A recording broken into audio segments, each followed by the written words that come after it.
ابھی آپ نے سنا کہ انڈیا میں خودکشی ہوئی ہے، عائشہ نام کی لڑکی نے، جہیز کے مسائل، جہیز نہیں لا سکی تھی، یہ ہو گیا وہ ہو گیا. لوگ مجھے کہہ رہے ہیں جہیز کے خلاف بیان کریں آپ. یہ بہت غور سے بات سنیں. دیکھو جہیز کے خلاف بیان سے یہ مسئلہ حل نہیں ہوگا، یہ پائیدار حل نہیں ہے. مولانا اسلم شیخو پوری شہید رحمۃ اللہ علیہ، ان کا نام سنا ہے نا آپ نے، کتنے بڑے عالم تھے، کتنے بڑے بزرگ تھے. یہ بات ہوگی میرا خیال ہے 2005 یا 6 کی. انہوں نے مجھے بلایا اپنے آفس میں، اپنے دفتر میں جہاں وہ بیٹھا کرتے تھے. بڑے بزرگ تھے، میں تو ابھی بھی طالب علم ہوں، اس وقت تو بالکل ہی لیبل بھی طالب علم ہی کا لگا ہوا تھا. میں ان کے پاس گیا، میں نے کہا جی حضرت آپ نے مجھے بلایا. وہ بڑے تھے، ہم بہت چھوٹے ان کے مقابلے میں. انہوں نے فرمایا کہ مولانا، اچھا ان کا درس قرآن .com کے نام سے درس پوری دنیا میں جا رہا تھا. 2006 کی بات ہوگی میرا خیال ہے. ابھی بھی گاڑیوں کے پیچھے لکھا ہوتا ہے www.darsequran.com. اللہ کرے یہ بات سمجھ میں آ جائے جو میں سمجھانا چاہ رہا ہوں، ہماری اس بہن کی سمجھ میں بھی آ جائے اور دوسری خواتین کی بھی اور آپ لوگوں کی بھی، جو میں سمجھانا چاہ رہا ہوں. حضرت مولانا اسلم شیخو پوری شہید رحمہ اللہ تعالی نے مجھے بلایا، فرمایا کہ مولانا آپ بھی پبلک میں بیان بہت کرتے ہیں. میرے بیان ہوتے تھے، اس وقت بھی یوٹیوب پہ نہیں تھا میں، تو بہت بیان کرتے ہیں، تو ایک تحریک میں چلا رہا ہوں، اس میں آپ میرا ساتھ دیں. میں نے عرض کیا جی حضرت فرمائیے، آپ ہمارے بڑے ہیں، بزرگ ہیں. فرمایا کہ اتنی کالز آتی ہیں لڑکیوں کے والدین کی، ہماری بیٹی کی شادی نہیں ہو رہی، ہماری بیٹی 45 سال کی ہو گئی، ہماری 50 سال کی ہو گئی، ہمارے ساتھ یہ مسئلہ، ہمارے بیٹی کو طلاق ہوئی ہے، دوبارہ شادی نہیں ہو رہی، وہ بیوہ ہو گئی جوانی میں، دوبارہ شادی نہیں ہو رہی. ابھی نکاح ہوا تھا، 2 دن بعد لڑکے کا بائک پہ ایکسیڈنٹ ہوا، 2 دن کی دلہن جو بیوہ ہو گئی، بالکل ینگ، 22-23 سال عمر، اور 10 سال ہو گئے وہ ایسی کی ایسی بیٹھی ہے. بڑے مسائل ہیں. تو مجھے کہنے لگے مولانا آپ ایک مہم میں میرا ساتھ دیں. میں نے کہا جی کیا مہم ہے؟ انہوں نے کہا یہ جو جہیز ہے نا، جہیز، اس کی وجہ سے لڑکیوں کی شادیاں نہیں ہو رہی، تو آپ اپنے بیانات میں جہیز کے خلاف مہم چلائیں. کیا چلائیں؟ اور فرمایا میں نے احیاء سنت کے نام سے ایک ادارہ کھول لیا ہے جس کا کام ہوگا کہ جہیز کے بغیر جو لوگ لڑکیوں سے شادی کرنا چاہتے ہیں وہ اس ادارے سے رابطہ کریں. اور میں بھی اپنے بیانات میں جہیز کے خلاف مہم چلاؤں گا تاکہ دھڑا دھڑ شادیاں ہونا شروع ہو جائیں. دے مار 4.5، یہ تو میرے الفاظ ہیں، دے مار 4.5. ادھر رشتہ آیا، ادھر لڑکی، لے بھائی لے بھائی، ادھر آیا ہٹو بچوں. کیونکہ اتنے لوگ بیان جب ہمارے سن کے داڑیاں رکھ سکتے ہیں، شراب سے توبہ کر سکتے ہیں، زنا سے توبہ کر سکتے ہیں، تو جہیز سے توبہ نہیں کر سکتے؟ سمجھ میں آ رہی ہے بات؟ میں نے عرض کیا، میں نے کہا حضرت عرض یہ ہے کہ یہ مہم کامیاب نہیں ہوگی، اور یہ جہیز کے خلاف آپ جتنی بھی مہم چلائیں گے، اللہ کرے میرا یہ بیان انڈیا میں بھی چلے، اور جو لوگ جہیز کے خلاف تقریریں کر رہے ہیں نا بہت زیادہ، اللہ کرے وہ یہ میری باتیں سن لیں. میں نے حضرت سے عرض کیا، میں نے کہا ٹھیک ہے جہیز کے خلاف تو میں ویسے بھی بیان کرتا ہوں، آپ بھی کریں، ہم سب مل کے کریں گے، لیکن اصل مسئلہ یہ نہیں ہے. جہیز بھی کسی اور چیز کی پیداوار ہے، کوئی اور غلط کام ہو رہا ہے جس کے نتیجے میں مارکیٹ میں جہیز آیا ہے. وہ غلط کام ختم کریں گے، جہیز مارکیٹ سے کیا ہو جائے گا؟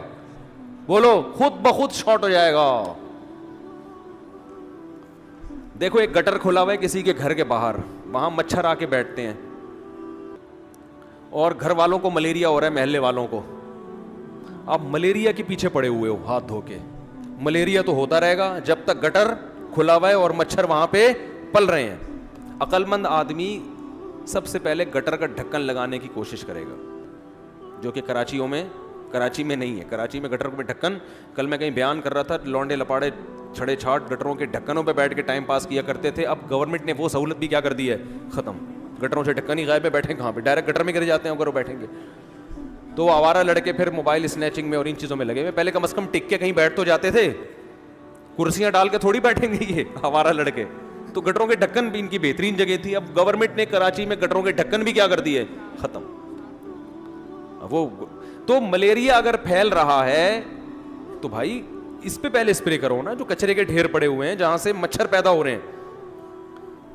تو وہ ویکسین بھی اپنی جگہ، ملیریا کا علاج بھی اپنی جگہ, لیکن پہلے اس کو صفائی ستھرائی کا پہلے انتظام ہو. میں نے حضرت سے عرض کیا آپ بہت بڑے ہیں, میں بہت چھوٹا ہوں, لیکن حضرت کچھ باتیں لاجک کی ہوتی ہیں, وہ کوئی چھوٹا بھی کہے تو وہ 2 اور 2 4 کی طرح ہوتی ہیں. میں نے کہا مسئلہ یہ ہے کہ یہ جو جہیز ہمارے معاشرے میں آیا ہے یہ ایک نیچر کی بغاوت ہو رہی ہے. اس بغاوت کی رزلٹ کیا ہے جہیز؟ وہ بغاوت یہ ہے کہ مرد میں اللہ نے سیکشول ڈیزائرز عورت سے زیادہ رکھی ہیں. یہ اس کی باڈی کی ریکوائرمنٹ ہے کہ اس کو ایک سے زیادہ بیوی چاہیے, اور آپ اس کو حکم دے رہے ہو کہ بیوی کتنی رکھے؟ بولو, 1. نتیجہ یہ نکلے گا کہ عورتیں پیدا اسی حساب سے ہو رہی ہیں, کیونکہ فطرت کا یہ دعویٰ ہے انا کل شیء خلقناہ بقدر, ہم نے ہر چیز کو ایک اندازے سے پیدا کیا ہے. اس زمین میں نا بڑی مینجمنٹ ہے, ایک نظم ہے,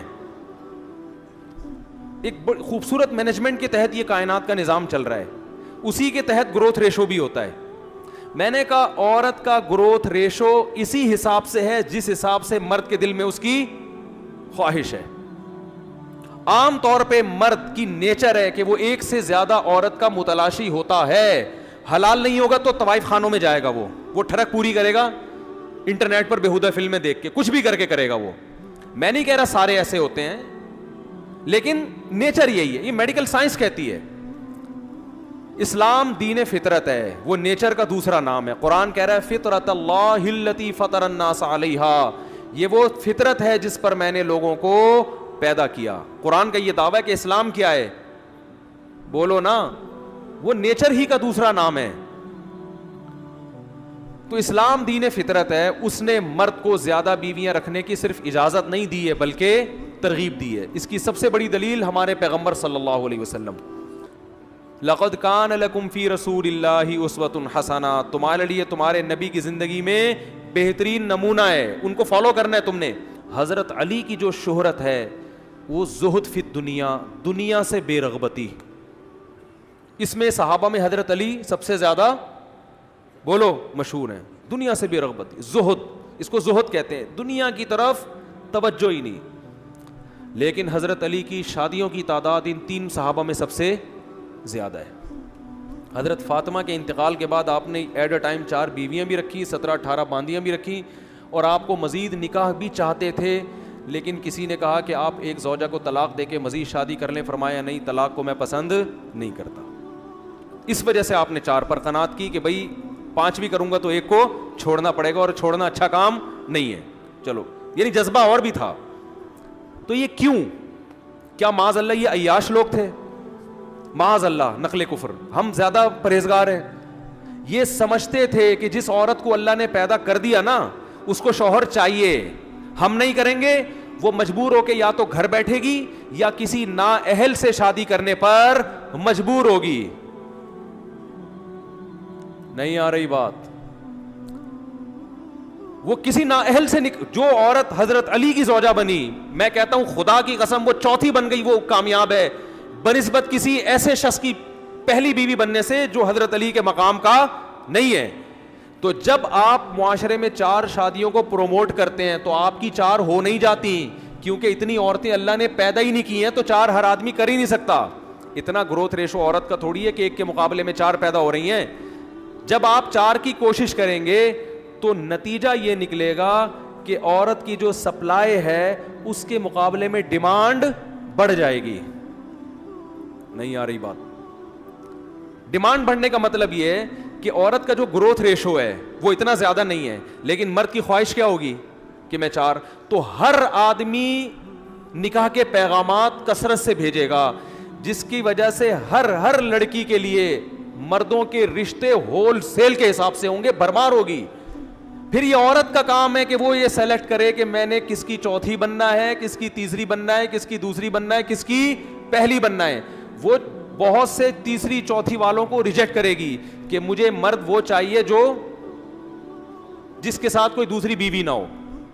بہت سی عورتیں کہیں گی نہیں, فلاں کی چوتھی بننا یا تیسری بننا اس کی اکلوتی بیوی بننے سے بہتر ہے. تو یہ آپ کی مرضی پہ نہیں ہے کہ آپ 4 کر لو, ورنہ میں نہیں کر کے بیٹھا ہوتا اب تک.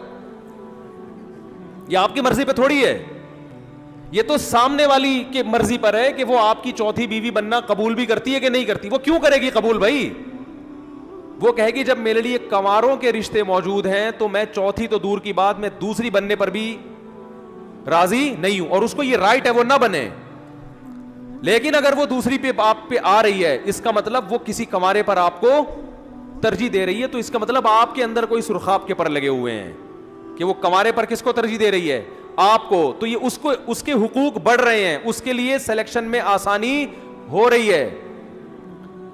تو وہ دوسری اسی صورت میں بنے گی یا تو اس عورت کے اندر کوئی فالٹ ہوگا کہ اس کو پتا ہے مجھے کوئی کنوارا لفٹ نہیں کرا رہا. لفٹ پہ قلقلہ نہیں ہے, میں خود ہی کر رہا ہوں. لفٹ, یہ لفٹ نہیں ہوتا لیکن سمجھانے کے لیے اس کو قرات کی اصطلاح میں قلقلہ کہتے ہیں. وہ نہیں قاری لوگ پڑھتے حق کو ایسے پڑھ رہے ہوتے ہیں نا, بہت حلق سے نکال رہے ہوتے ہیں.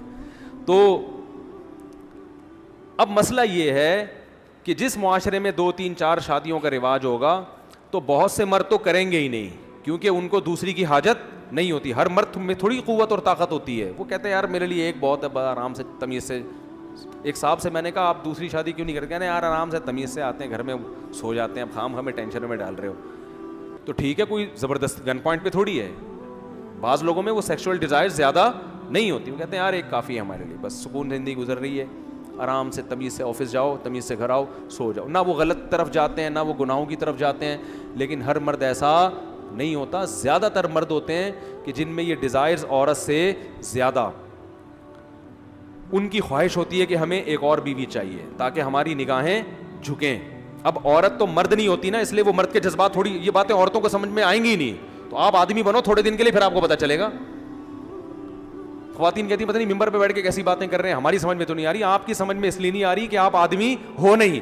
ٹھیک ہے نا, آپ آدمی بنو تو پتہ چلے گا نا آدمی کتنا معذرت کے ساتھ, مرد کتنے ٹھرکی ہوتے ہیں معذرت کے ساتھ. آپ تو عورت ہو, آپ کو تھوڑی پتہ ہے. عورت کے تو بہت سارے آزار ہیں. جب اس کے بچے کی ولادت ہوتی ہے وہ شوہر سے ہم بستری کے قابل نہیں ہوتی. جب اس کو مینسز آتے ہیں وہ شوہر سے ہم بستری کے قابل نہیں ہوتی. یہ قدرت نے اس میں رکاوٹیں ڈالی ہیں. مرد کو نہ مینسز آتے ہیں, نہ اس کو نفاس کا خون آتا ہے, نہ اس کے بچے ہوتے ہیں. مرد کو اللہ نے 24 گھنٹے اس عمل کے لیے اس میں یہ قوت پیدا کی ہے کہ وہ کر سکتا ہے.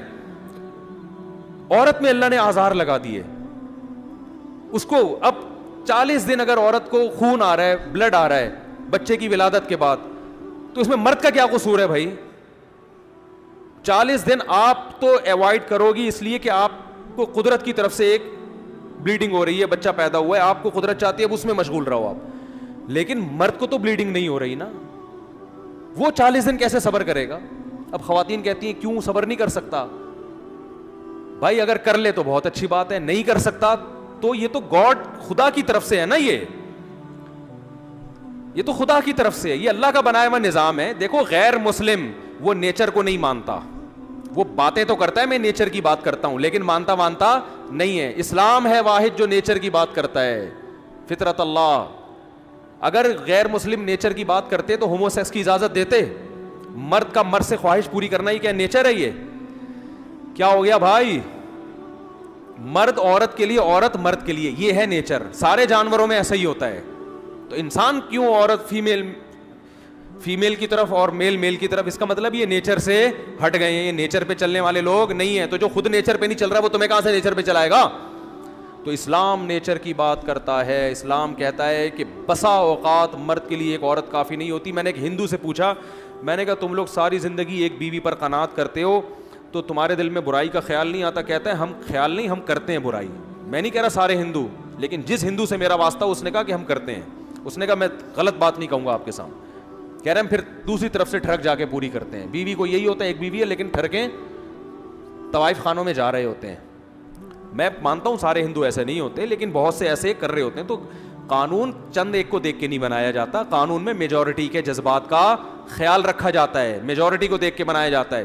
تو اب اللہ نے جب مرد میں یہ سیکشول ڈیزائر زیادہ رکھی ہیں, اور دیکھو اس کی اتنی واضح دلیل ہے کہ مرد کو عورت پہ جو ممتاز ہے نا وہ انہی ڈیزائرز کی بیس پر ہے. اگر دونوں میں یہ ڈیزائرز برابر ہوتی تو اس کا مطلب آپ میں اور آپ کی بیوی میں کوئی فرق نہیں ہے. پھر آپ ان ڈیزائرز کے معاملے میں اپنی بیوی جیسے ہو. تو مرد کے لیے پھر اس سے بڑا تانا بولو نہیں ہے. جیسے آپ ہو ویسے ہی کیا ہے آپ کی بیگم صاحب ہیں, تو آپ اور آپ کی بیگم میں کوئی, آپ تو مرد ہو بھائی, مرد کا تو مطلب ہے آپ میں یہ قوت اس سے زیادہ ہے, بہت زیادہ ہے, صرف تھوڑی زیادہ بھی نہیں ہے. جانوروں میں دیکھ لو نا, تو چلو ایک جانور کی نیچر ہٹ, سارے جانوروں میں ایسا ہے. تو اب میں اصل بات کی طرف آتا ہوں کہ جب اللہ نے مرد میں یہ ڈیزائر زیادہ رکھی ہیں تو عورتیں اسی حساب سے پیدا ہوں گی. وہ اللہ ایسا نہیں کرے گا کہ آپ کے جذبات کی رعایت کر کے عورتوں کا ریشو کیا کر دے, کم کر دے, کہ چونکہ اب ایک ہو رہی ہے تو عورتیں کم پیدا, عورتیں اسی حساب سے پیدا ہوں گی. آپ کہہ سکتے ہیں عورتیں زیادہ پیدا تو نہیں ہوتی, مرد اور عورتوں کا ریشو تقریباً برابر ہے. یہ بات اس لیے غلط ہے آپ کی کہ ہم یہ فرض کر لیتے ہیں کہ عورتیں اور مرد کا ریشو برابر ہے, لیکن مردوں میں موت کا ریشو خواتین سے زیادہ ہے, اور بہت حادثاتی اموات جتنی مردوں کی ہوتی ہیں اس کا 1% بھی خواتین کی نہیں ہوتی. آپ جاؤ ہسپتالوں میں جا کے دیکھو, بائکوں سے مرنے والے, جنگوں میں قتل ہونے والے, ہاتھ چھت گری, مزدور دب کے مر گئے, ٹرک الٹی, ڈرائیور مر گیا, صحیح ہے نا, ٹرک الٹا, بس کی ٹکر, زیادہ تر ٹریولنگ مرد کرتے ہیں, خطرناک جگہوں پہ مر جاتے ہیں. تو مردوں میں موت کا ریشو خواتین سے زیادہ ہے. جو مرد زندہ بچتے ہیں ان مردوں میں نشے اور چرس کا ریشو خواتین سے زیادہ ہے. وہ سارے مرد عورت سے نکاح کے قابل نہیں ہوتے. آپ کہہ سکتے ہیں نا مرد اور عورت برابر ہیں, ان میں نشئی مردوں میں زیادہ ہیں یا خواتین میں زیادہ ہیں, بولو. تو جو نشے اور شراب پینے والے مرد ہیں, کیا کسی عورت کو ان کی اکلوتی بیوی بنایا جا سکتا ہے, بولو نا بھائی, نہیں. تو یہ نکاح کے قابل مرد اگر تلاش کیے جائیں نا, آپ یہ نہ دیکھو مرد اور عورت کا ریشو کتنا ہے, نکاح کے قابل مرد کتنے ہیں وہ آپ کو مارکیٹ میں تھوڑے ملیں گے.